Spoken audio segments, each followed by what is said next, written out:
হরে কৃষ্ণ। আজ কার্তিক মাসের পবিত্র বৃহস্পতিবার দিন। আজকের এই শুভ দিনে অনেকেই ভক্তি এবং শ্রদ্ধা সহিত ব্রত করবে, লক্ষ্মী নারায়ণের পুজো করবে, যাদের পুজো করার মাধ্যমে সংসারের দারিদ্রতা দূরীভূত হয়ে সৌভাগ্য প্রাপ্তি হয়। কিন্তু আজকের দিনে যারা ব্রত করবেন কিংবা না করবেন, প্রত্যেকেরই উচিত ভক্তি ভরে এই একটি কার্য সম্পাদন করা। এতে মা লক্ষ্মীর কৃপায় সেই সংসার থেকে দারিদ্রতা দূরীভূত হবে এবং অখণ্ড সমৃদ্ধি আসবে। খুবই গুরুত্বপূর্ণ প্রসঙ্গ আজকের এ পর্বে আমরা জানার চেষ্টা করব। পাশাপাশি শাস্ত্রে এই বৃহস্পতিবারের বিশেষ মাহাত্ম্য কথা বর্ণনা করা হয়েছে। তাই সকলকেই স্বাগতম জানাচ্ছি আমাদের এই শাস্ত্র বার্তায়। আশা করছি সনাতন ধর্মের আজকের এই তথ্যগুলো আপনাকে অবশ্যই সমৃদ্ধ করবে। তাই ভালো লাগলে একটি লাইক করে কমেন্টে জয় শ্রী মা লক্ষ্মীর জয় একবার হলেও লিখে যাবার অনুরোধ জানাচ্ছি। ঐশ্বর্যের অধিষ্ঠাত্রী দেবী হচ্ছে লক্ষ্মী মাতা, আর সেই মা লক্ষ্মীর একটি প্রিয় দিন এই পবিত্র বৃহস্পতিবার দিন। এমনিতেই কার্তিক মাস মহাপুণ্যের মাস। বছরের 3টা মাসকে সব থেকে শ্রেষ্ঠ বলা হয়েছে, আমরা তো জানি। বৈশাখ মাস, মাঘ মাস এবং কার্তিক মাস। এই 3 মাসের মধ্যে আবার কার্তিক মাসকে সব থেকে বেশি শ্রেষ্ঠ বলা হয়েছে কিন্তু শাস্ত্রে। সেই কার্তিক মাসে তেমন কিছু না করতে পারলেও আমাদের বিশেষ করে লক্ষ্মী এবং নারায়ণের পুজো বিশেষভাবে দেওয়া উচিত। কেননা লক্ষ্মী দেবীর কৃপা হলে শুধুমাত্র যে ঐশ্বর্যের দিক থেকে সমৃদ্ধি আসে এরকমটা কিন্তু নয়। লক্ষ্মী দেবী হচ্ছে ভগবান শ্রী বিষ্ণুর আপন স্ত্রী, আর সেই লক্ষ্মী দেবীর কৃপা হলে সংসার থেকে অলক্ষ্মী দূরীভূত হয়, সমৃদ্ধি আসে এবং অন্তিমে ভগবানকে পর্যন্ত প্রাপ্ত করা যায়। আমরা সবাই ভগবানের কাছে ছিলাম। আমাদের পরম পিতা এবং পরম মাতা হচ্ছে কিন্তু লক্ষ্মী নারায়ণ। কিন্তু সেই ভগবানের থেকে কোনো না কোনো একটা অশুভ বা পাপকর্মের ফলে এই জগতে বিচ্যুত হয়েছি। তাই এই মনুষ্য জীবনের প্রকৃত উদ্দেশ্য হওয়া উচিত ভগবানের কাছে ফিরেও যাওয়া। তো সেই মা লক্ষ্মীর কৃপা হলে সে ব্যক্তি এই জন্মেই অন্তিমে ভগবানকে কিন্তু প্রাপ্ত করতে পারে। তাই আজকের দিনে অনেকেই ভক্তি ভরে ব্রত করবে, কেননা বৃহস্পতিবার দিনটি কিন্তু অত্যন্ত পুণ্যময় দিন। যেমন শনিবার শনি দেবতার দিন, তারপরে বৃহস্পতিবার হচ্ছে মা লক্ষ্মীর দিন। শুধু মা লক্ষ্মীর দিন নয়, এই বৃহস্পতিবার দিনটি দেবগুরু বৃহস্পতি এবং মা লক্ষ্মীর দিন।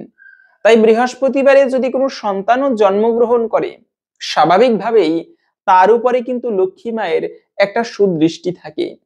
সেই সন্তান যদি বৃহস্পতিবারে ভক্তি ভরে লক্ষ্মী নারায়ণের পুজো করে অথবা যে কোনো ধরনের শুভ কর্ম করে, এর ফলে কিন্তু তার জীবনে সমস্ত অশুভ দূরীভূত হয় এবং লক্ষ্মীর কৃপায় সকল ক্ষেত্রে কিন্তু উন্নতি লাভ হয়ে থাকে। তাই এই দিনে যারা ব্রত করবে, অনেকে প্রশ্ন করে যে ব্রত করে আমরা কি খাবার খেতে পারি। যেমন এই বৃহস্পতিবারে ব্রত, এটা হচ্ছে বার ব্রত। তো এই বার ব্রত করার পরে আমরা কি কিছু খেতে পারবো? হ্যাঁ, সেক্ষেত্রে হচ্ছে প্রথমত যারা ব্রত করবেন অন্ততপক্ষে সন্ধ্যাকাল পর্যন্ত ভালোভাবে ব্রত করতে চাইলে সন্ধ্যাকাল পর্যন্ত নির্জলা ব্রত করবেন, মানে জল ফোঁটাও গ্রহণ করবেন না সূর্যাস্তের আগে পর্যন্ত। তবে সূর্যাস্তের পরে লক্ষ্মী নারায়ণের পুজো দিয়ে মা লক্ষ্মী এবং নারায়ণের প্রসাদ গ্রহণ করে ব্রতভঙ্গ করতে পারেন। এভাবে ব্রত করলেও হবে। তবে যাদের কষ্ট হয়ে যাবে তারা আপনারা নিরামিষ খাবার গ্রহণ করবেন, কিন্তু বৃহস্পতিবারে আমিষ খাবার না খাওয়াই ভালো। যারা আপনারা আমিষ খাবার খেয়ে থাকেন, এই দিনে নিরামিষ খাবার গ্রহণ করে লক্ষ্মী নারায়ণের একটুকু বিশেষভাবে পুজো দিবেন। এর ফলে মা লক্ষ্মী এবং নারায়ণের কৃপায় জীবনের অশুভ দূরীভূত হয়ে সৌভাগ্য লাভ হয়। এবং যদি তারপরেও ব্রত করতে চান যে নিরামিষ খাবার খাবো না, আমি ব্রত করব, সেক্ষেত্রে আপনারা ফলমূল খেতে পারেন, এটি আরো ভালো। তবে এই দিনে হচ্ছে শুধুমাত্র লক্ষ্মী পুজোই নয়, মা লক্ষ্মী সব থেকে বেশি প্রসন্ন হয় নারায়ণের সেবায়। লক্ষ্মী দিয়ে যদি নারায়ণের সেবা করা যায়, সেখানেই মা লক্ষ্মী অবস্থান করে। সাধারণত লক্ষ্মীকে বলা হয় চঞ্চলা। চঞ্চলাম হি মনকৃষ্ণ প্রমাথি বলবদ্ধিরাম। যেমন মনটা অত্যন্ত চঞ্চল, লক্ষ্মী দেবী বা ধন সম্পদ তেমনি চঞ্চল। আজকে টাকা পয়সা তোমার আছে, কালকে সেটা অন্য কারো হয়ে যাবে। ধন সম্পদ টাকা পয়সা এমনই, আজকে তোমার আছে কালকে সেটা অন্য কারো হবে। কিন্তু লক্ষ্মী দেবী সেখানেই চির অচলা হয়ে অবস্থান করে যেখানে হচ্ছে সেই মা লক্ষ্মীর মানে নারায়ণের সেবা করা হয়। কেননা যেখানে তার স্বামী আছে সেখানে স্ত্রীও আপনা থেকে উপস্থিত হয়। আলাদা করে লক্ষ্মী পুজো করতে হয় না। এজন্য যে বাড়িতে প্রত্যহ ভগবান নারায়ণ বিষ্ণুর পুজো করা হয়, বৈষ্ণবদের সেবা করা হয়, সেখানেই কিন্তু মা লক্ষ্মী অবস্থান করে। এটা একটা গুরুত্বপূর্ণ বিষয়। তাই বাড়িতে আপনারা প্রত্যেকে প্রতিদিন লক্ষ্মী নারায়ণের পুজো করার চেষ্টা করবেন। শুধুমাত্র একদিন বৃহস্পতিবারে করলাম আর সারাদিনে কোনো খোঁজ নেই সারা বছর, এমনটা নয়। আপনারা এমনি প্রতিদিন তো নরমালি করবেন পুজো, তবে প্রতি বৃহস্পতিবার পূর্ণিমার দিনে একটু বিশেষ করে পুজো করবেন। কষ্ট করলে পুজো করব না, ঠাকুরের কাছে প্রার্থনা করব না, সাধনা করব না, এমনি এমনি ঠাকুর আমাকে কৃপা করবে নাকি? এমনটা কিন্তু হয় না। তো এই দিনে আপনারা সেই নারায়ণের পুজো করলে এতে মা লক্ষ্মী আরো বেশি প্রসন্ন হয়। দ্বিতীয়ত হচ্ছে যে এই দিনে ঘন্টা বাজানো যাবে কিনা লক্ষ্মী পুজোয়। হ্যাঁ, এটা একটা গুরুত্বপূর্ণ বিষয় যে লক্ষ্মী পুজোয় কিন্তু ঘন্টা বাজাতে নেই। কেন বাজাতে নেই? কেননা মা লক্ষ্মী কিন্তু এই শব্দ পছন্দ করে না। লক্ষ্মী দেবী হচ্ছে শান্তভাবে থাকতে পছন্দ করে। এজন্য মেয়েদের একটা সবথেকে বড় অলক্ষ্মীর গুণ হচ্ছে এদের স্বর কখনো উঁচু হওয়া উচিত নয়। নিচু স্বরে কথা বলতে হয় সুশীলা গুণ সম্পন্না স্ত্রীর। এটি একটা বিশেষ লক্ষণ। চিৎকার করে কথা বলবে না, অতিরিক্ত রাগারাগি করবে না। এটা হচ্ছে অলক্ষ্মীর সবথেকে একটি বড় গুণ। তো এজন্য এই মা লক্ষ্মী কিন্তু এই গুণটি পছন্দ করে না। শুধুমাত্র ঘন্টা বাজানো নয়, বাড়িতে যদি বেশি বেশি চিৎকার হয়, ঝই ঝামেলা ঝগড়া লেগে থাকে, তবে লক্ষ্মী দেবী সেখানে অবস্থান করতে পারে না। মা লক্ষ্মী ওটা পছন্দ করে না। তাই ঘন্টার ধ্বনি আর একটা কাহিনী পাওয়া যায় ঘন্টা বিষয়ে, সেদিকে বলছি না, কিন্তু এজন্য মূলত ঘন্টার ধ্বনি মা লক্ষ্মীর পছন্দ নয়। তবে এখানে কথা রয়েছে, একাকী লক্ষ্মী পুজো করতে গেলে ঘন্টা বাজাতে নেই, কিন্তু একাকী লক্ষ্মী দেবীর পুজো কখনো করা উচিত নয়। লক্ষ্মীর সাথে নারায়ণের সেবা করতে হয়, যুগল মূর্তির সেবা, তবে মা লক্ষ্মী বেশি প্রসন্ন হয়। আর নারায়ণের পুজো করতে গেলে তখন কিন্তু ঘন্টা বাজাতে হয়। কেন? ভগবানের পুজো ঘন্টার ধ্বনি ছাড়া করা উচিত নয়। এবার এজন্য লক্ষ্মী নারায়ণের একত্রে যুগল মূর্তির পুজো করতে গেলে তখন অবশ্যই ঘন্টা বাজিয়ে পুজো করতে হয়। পাশাপাশি হচ্ছে বৃহস্পতিবার দিনে ভুলেও যে কর্মগুলো করা উচিত নয়। কেননা এই বৃহস্পতিবারে যদি সেই কর্মগুলো করা হয়, তবে এর ফলে কিন্তু মা লক্ষ্মী দেবীর রুষ্ট হয়ে থাকে এবং সেই সংসার থেকে শীঘ্রই তিনি বিদায় নেয়। সেই সংসারে দারিদ্রতা, অলক্ষ্মীর ছায়া নেমে আসে।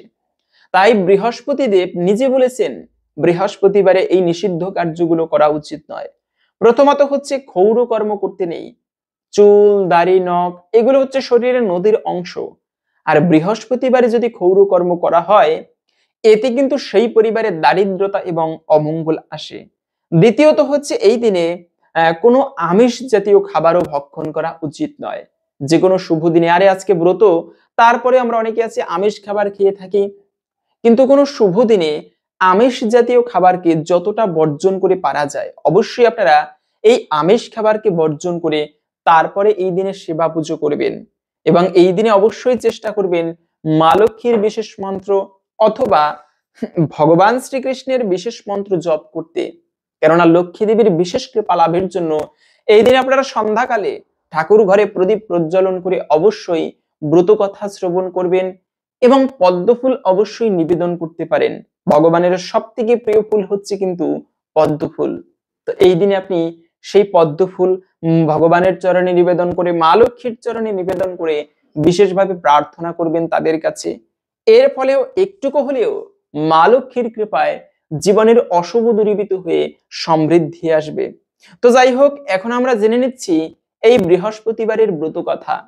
এই বৃহস্পতিবারে সেই ব্রত করলে কি ফল লাভ হয়ে থাকে, লক্ষ্মী নারায়ণের যারা পুজো করবে তারা কি ফল লাভ করতে পারে। আসুন কিছুক্ষণ সময় ধৈর্য ধরে আপনি দিনে ব্রত বা পুজো করেন কিংবা না করেন, প্রত্যেকের উচিত এই ব্রত কথা শ্রবণ করা। এতে একটুকু হলেও মা লক্ষ্মীর কৃপা লাভ করা যায়। তাই আমরা প্রথমেই ব্রত কথা জেনে নিচ্ছি। এরপরে এই দিনে কোন কার্যটি বাড়িতে অবশ্যই করবেন, এতে মা লক্ষ্মীর কৃপা লাভ হবে, অখণ্ড সৌভাগ্য প্রাপ্তি হবে, সেই প্রসঙ্গেও জেনে নিচ্ছি। শুরু করছি বৃহস্পতিবারের মাহাত্ম্য কথা। বহুদিন আগে এক দেশে একটি বাচ্চা ছেলে আর তার বিধবা মা বামুনি থাকতো। তারা এত গরিব ছিল যে প্রতিদিন ঠিকমতো খাবারটুকু খেতে পারতো না।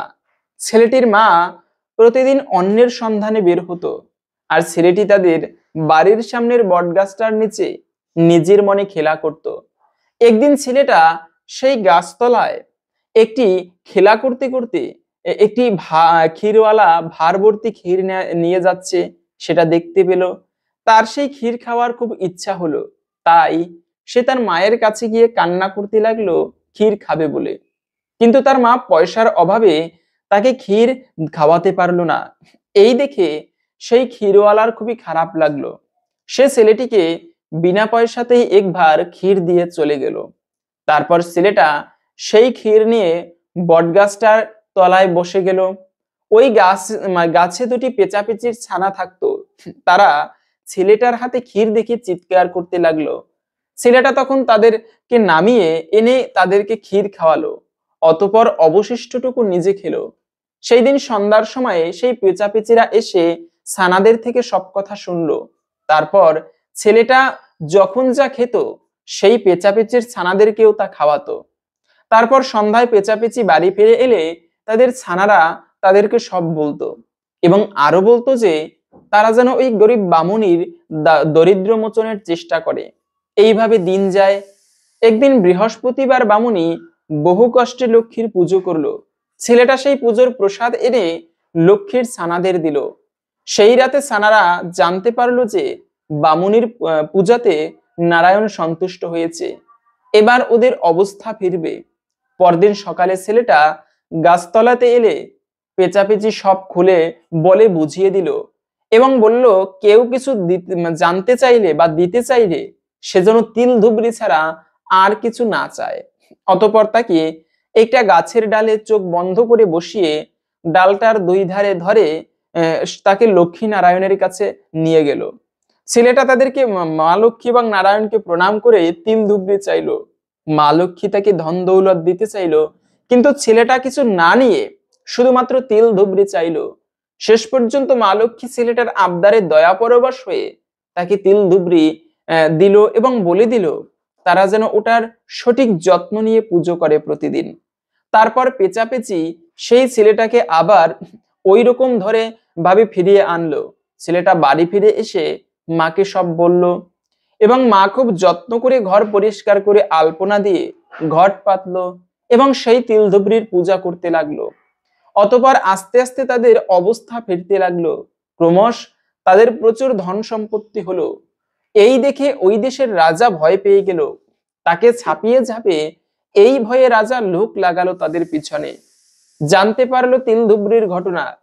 অতঃপর একদিন রাজা সদল বলে গিয়ে সেই তিল ধুবড়ি চুরি করে আনতে গেল, কিন্তু মা লক্ষ্মীর মায়ার ছলে সেই তিল ধুবড়ি রাজার কাছ থেকে না থেকে লক্ষ্মীর কাছেই ফিরে গেল।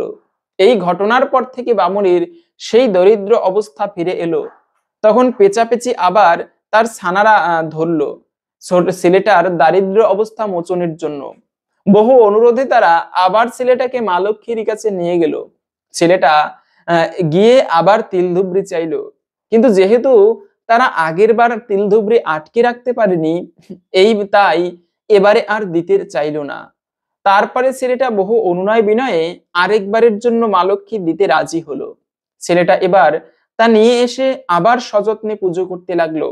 দেখতে দেখতে তারা বড়লোক হয়ে গেল, প্রচুর ধনৈশ্বর্যের মালিক হলো। রাজা তখন আবার ভয় পেল। এবার সে তার একমাত্র কন্যাকে সেই ছেলেটার সঙ্গে বিয়ে দিল। দেখতে দেখতে ছেলেটা বড় রাজায় পরিণত হলো। পেঁচাপেচিও তার ছানাদের খাবারের স্থায়ী ব্যবস্থা করে দিল। তার মা রোজ ভক্তি ভরে মা লক্ষ্মীর পুজো করত।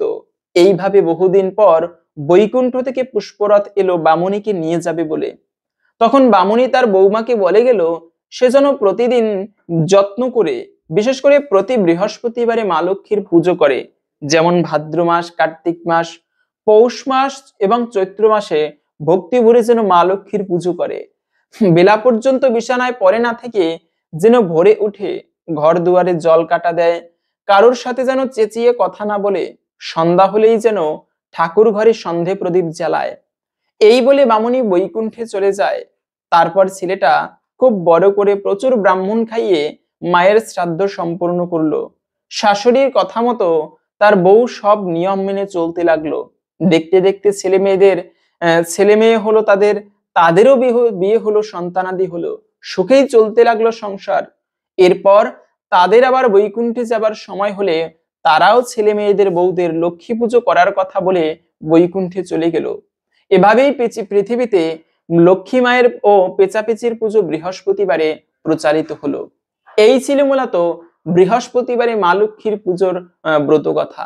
আশা করি বুঝতে পেরেছেন বৃহস্পতিবারে এই লক্ষ্মী পুজো করলে আমরা কি ফল লাভ করতে পারি। আপনারা মা লক্ষ্মী এবং নারায়ণের পুজো করবেন, তাহলে আশা করি এভাবেই আমরা সবাই সমৃদ্ধ হতে পারবো এবং মা লক্ষ্মীর ও নারায়ণের কৃপা লাভ করতে পারবো।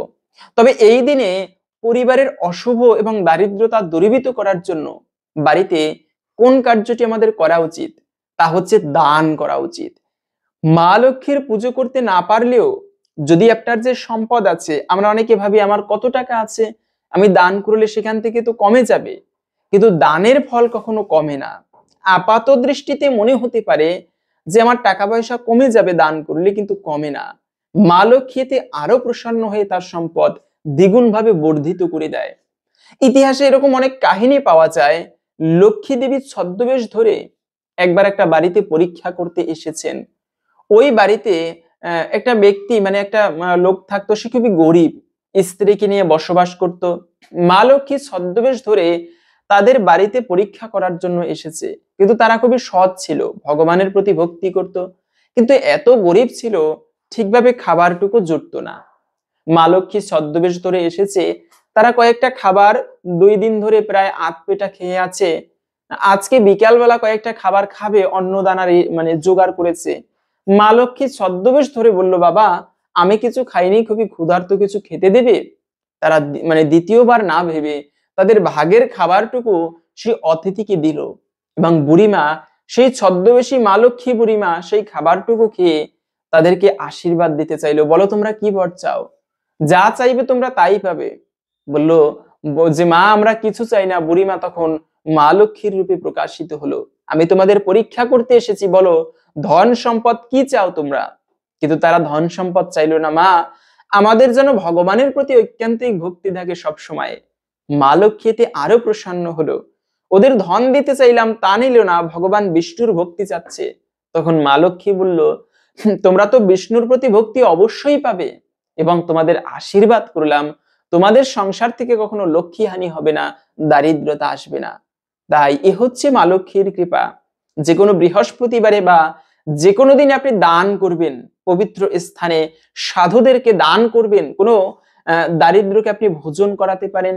এর মাধ্যমেও মা লক্ষ্মীর বিশেষ কৃপা দৃষ্টি লাভ হয়, পরিবারের দারিদ্রতা দূরীভূত হয়। আপনি এই বৃহস্পতিবারে, কার্তিক মাস বড়ই পুণ্যের মাস, তার মধ্যে আবার এই বৃহস্পতিবারে দান করতে পারেন, এটিও খুবই পুণ্যময় বলা হয়েছে। হরে কৃষ্ণ। আশা করছি শাস্ত্রবার্তার আজকের এই তথ্যগুলো আপনাকে সমৃদ্ধ করেছে। ভালো লাগলে একটি লাইক করে কমেন্টে জয় মা লক্ষ্মী দেবীর জয় একবার হলেও লিখে যাবার অনুরোধ জানাচ্ছি।